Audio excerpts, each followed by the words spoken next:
Good morning and welcome to week 13. This is the last week before spring break and it is a 4-day week. So I'll just call your attention to that.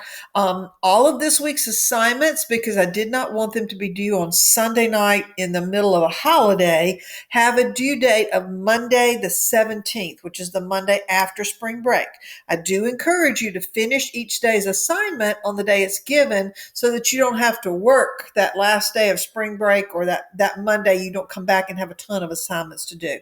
The 50% credit deadline would be the 23rd of April. And you'll notice that we have 4 days, and then Friday of this week is the first official day of spring break. So we have 4 days worth of assignments, and we are going to continue working on World War II. And at the end of the week, we're going to start the Holocaust. So the first thing I want you to do is take a look at a timeline and the war in the Pacific. We don't have enough time for me to cover a lot on World War II. That'll have to be high school. But what's going to happen here, what I want you to do first is take a look at this slideshow. And this is one or two lines down. Once you open the page, you'll see the slideshow. It's got some embedded videos in it. Some will get through the middle school filter and some won't. The ones that won't, it's okay. Just watch the ones that you can and just kind of browse through the timeline. And there's lots of events there, but you'll be surprised at what you'll remember when you get to high school history, if you will look through that. And then I want you to complete the Edpuzzle video that deals specifically with the war in the Pacific theater. So this is mainly between Japan and the United States after Pearl Harbor, and this is in the area that is kind of beneath Japan and above Australia, the Philippines area, because that's going to be a critical war theater for the United States and Japan. All right, and then I want you to take a look at D-Day. This is kind of I guess you'd call it the Western Front of World War II. This is when Allied forces first land in France. And Germany has taken over all of France, all the way to the coast, and they are occupied. And the Allied forces want to try to pin Germany between themselves and the Allied forces that are Russia on the other side, of the Soviet Union on the other side. And the intention is to squeeze Germany on two sides, two different fronts, and make it very difficult. It's very difficult to fight on two of your borders at the same time. So that was the purpose of the D-Day invasion. I wish my father were still alive, because he was part of that invasion and managed to live through it. And I wish now that I had gotten more of his stories about what that was really like. So this video, the animated one, will just kind of tell you a little bit about it. And then this one will kind of walk you through what it looks like today. And I put this in here primarily so that you could see these memorial graves that are right above Omaha Beach, which is where that first landing took place. All right, and then we're going to take a look at the role that propaganda plays in World War II, and in general, but specifically in World War II. So the first thing I want you to do is watch this video about propaganda. It's going to go through a lot about how to analyze propaganda and what its function is, and what its purpose is. And then I want you to choose an image. Just Google an image for World War II propaganda, and then you're going to analyze it. You're going to describe what is the message that is on it, explain the colors and the images that are being used, and then explain what the purpose of the image is. It's all propaganda is designed to convince people to take an action or think a certain way. And I want you to analyze what is the action that they want. And then I want you to explain your reaction to it. Now, don't do this without looking at how to analyze it in that video. Make sure that you do that first. All right, and then we're going to take a look at how science and technology take a giant and scary step forward in World War II. Thanks to the knowledge of Albert Einstein. He is able, and I'm not a science person, Miss Reed could probably do better with this explanation than I will, but it will talk about his theories and how his theories lead to the creation of the first nuclear weapon. And the idea that Germany was working on creating a nuclear weapon, therefore we have to work on it as well. And that is going to be in the form of a project called the Manhattan Project. So first I want you to read about Einstein and his theories. And again, hopefully, you'll understand it. Maybe this technology side a little better than I did. I don't really understand how splitting atoms works. But anyway, this will give you a background for that. And then I want you to look at the video about the Manhattan Project and the development of this extremely powerful weapon. Now, we're going to look at what actually ends World War II, and it's got to end in two or three different places because it's being fought in Europe, so it's got to end there. It's also being fought in the Sea of Japan, so it's got to end there. And we are going to use that science and technology with the creation of the atomic bomb. And those two bombs are going to be dropped on Hiroshima and Nagasaki. So this is, again, sort of an animated video, but it does tell you a lot about the amount of destruction that takes place.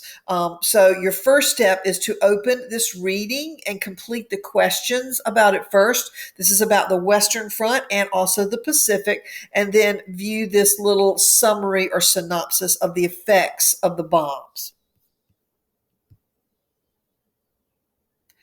All right, and then point of no return.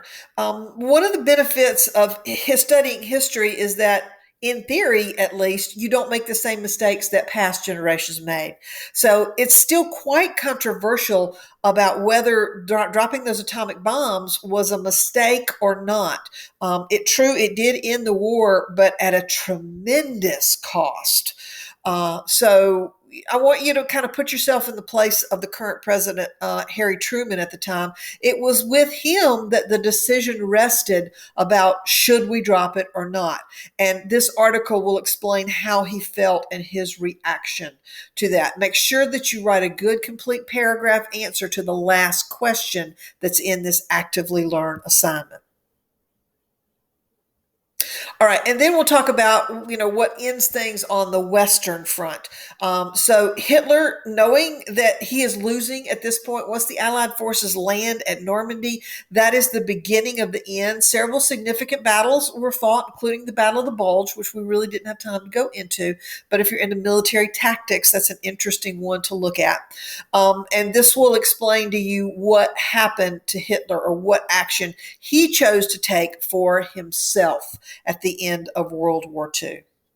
And then VE Day and VJ Day. VE Day is victory in Europe. VJ Day is victory in Japan. So there's two different days where the wars are declared over in those two different areas. So your first step is to watch this little short introductory video about those 2 days. This is actual footage taken, tremendous celebration that's going on in the United States.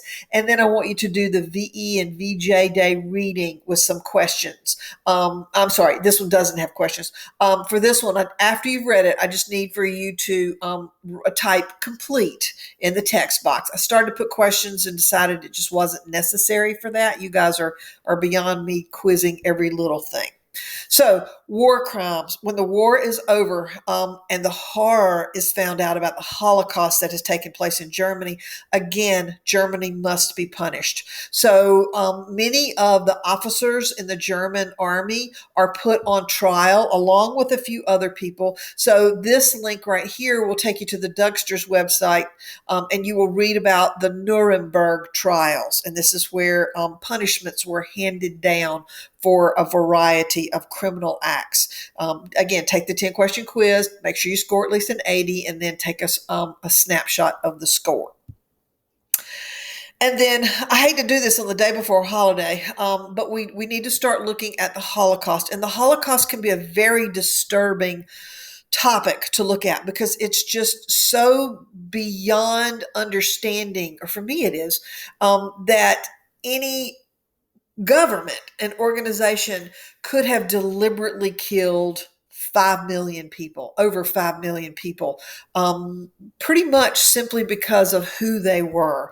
So I saved the Holocaust till the end of World War II, mainly because although some information was getting out to the rest of the world while World War II was going on, there was still some doubt. Was it really as bad as some of these people said? And we go into the U.S. forces go into Germany and liberate those concentration camps and find out not only was it real, it's even more horrible than we ever could have imagined. So I put it at the end because it's at the end that we understand just how bad it was. So your first assignment is a short reading assignment and actively learn to complete.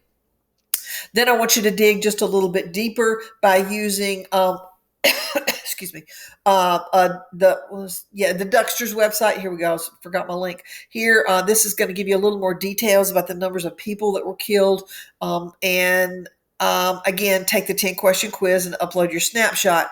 But this reading also asks you or mentions an event called the Night of Broken Glass. And this is sort of not the beginning because it was already going on, but a significant event that really turns a lot of people in Germany against the Jews. Something happens, and their response is this Night of Broken Glass, which really opens up the terror for all Jewish people.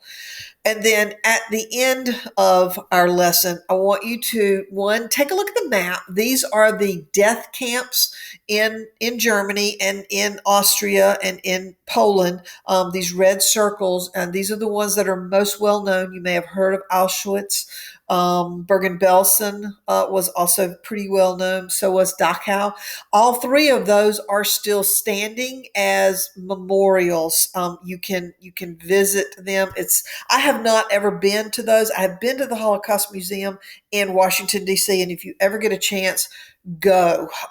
It's a very moving experience. It's not something that I could say you enjoy, but it is absolutely worthwhile to go and understand this particular piece of history.